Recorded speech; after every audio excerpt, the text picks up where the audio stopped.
तो सब कोई काम किया, कोई महिला का शाम के बाद कोई निकलता था। अरे ये सब चीज बात तो हम ही न किए हैं जी, अब आप लोग साथ किए हैं, कुछ आइडिया था। नमस्कार, आप देख रहे हैं बिहार तक और आपके साथ मैं हूं ऋचा शर्मा।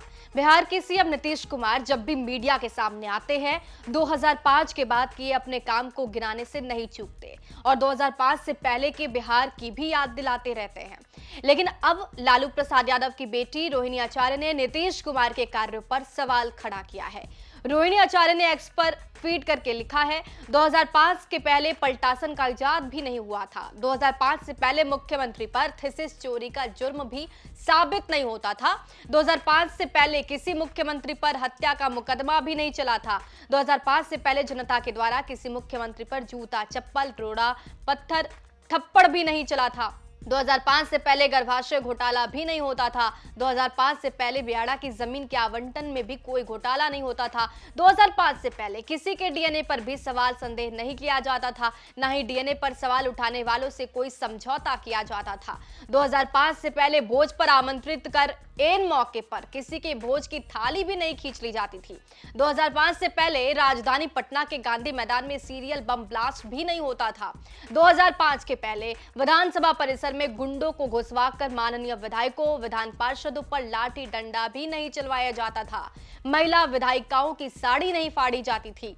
2005 से पहले हर एक परीक्षा, प्रतियोगी परीक्षा, बहाली, भर्ती परीक्षा में धांधली भी नहीं होती थी। 2005 से पहले लाचारी में कोई मुख्यमंत्री अपने मत हितों के पांव छूते पकड़ते नहीं देखा जाता था। 2005 से पहले किसी मुख्यमंत्री की बिगड़ती मानसिक स्थिति को लेकर चिंता भी नहीं जताई जाती थी। 2005 से पहले किसी मुख्यमंत्री के द्वारा महिलाओं के संदर्भ को रखकर सदन में अमर्यादित, अश्लील, अभद्र वक्तव्य भी नहीं दिया जाता था।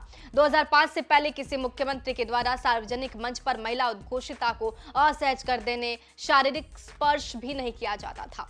2005 से पहले चूहा भी बांध कुतरने की ताकत रखने वाला नहीं होता था।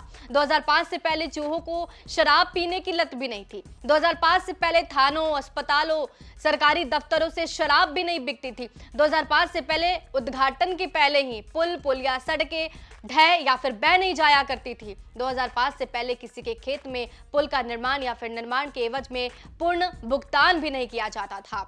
2005 से पहले शौचालय, महादलित विकास मिशन, सृजन जैसे घोटाले भी नहीं होते थे और मुजफ्फरपुर महापाप जैसा सत्ता संरक्षित घृणित कुकृत्य तो कतई नहीं होता था। 2005 से पहले क्या नहीं होता था जो 2005 के बाद हुआ और आज हो रहा है। इसकी लिस्ट बड़ी लंबी है, इतनी लंबी कि अगर सबों का जिक्र कर दिया जाए तो बेगैरतों, बेशर्मों की उम्र थोड़ी छोटी पड़ जाएगी और जवाब देते देते रहेंगे। आपको बता दें कि बिहार के सारण लोकसभा क्षेत्र से 2024 के लोकसभा चुनाव में आरजेडी ने लालू प्रसाद यादव की बेटी रोहिणी आचार्य को चुनाव लड़वाया था। हालांकि रोहिणी आचार्य चुनाव हार गई थी, लेकिन बीजेपी प्रत्याशी को उन्होंने कड़ी टक्कर दी थी। 1979 में पैदा हुई रोहिणी आचार्य अपने पिता लालू प्रसाद यादव और मां राबड़ी देवी की 9 संतानों में सबसे बड़ी मीसा भारती के बाद दूसरे नंबर पर है। पटना में स्कूली शिक्षा इन्होंने पूरी की और उसके बाद जमशेदपुर के मेडिकल कॉलेज से इन्होंने एमबीबीएस की पढ़ाई की। रोहिणी आचार्य ने पढ़ाई पूरी करने के बाद 24 मई 2003 को उनकी शादी जो है समरेश सिंह के साथ हो गई।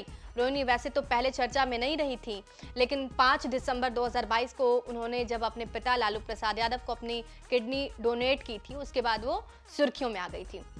और अब रोहिणी राजनीतिक तौर पर मुद्दा उठाने के लिए भी जानी जाती हैं, क्योंकि लगातार सत्ता पक्ष से सवाल पूछते उनके ट्वीट आप देख सकते हैं और पोस्ट भी करके नीतीश सरकार पर सवालिया निशान खड़ा करती रहती हैं। एक बार फिर से 2005 के बयान के बाद रोहिणी आचार्य ने ये बातें रखी हैं, आंकड़े गिनाए हैं और एक बार फिर से सरकार से सवाल पूछा है। बहरहाल बने रहिए हमारे साथ और देखते रहिए बिहार तक।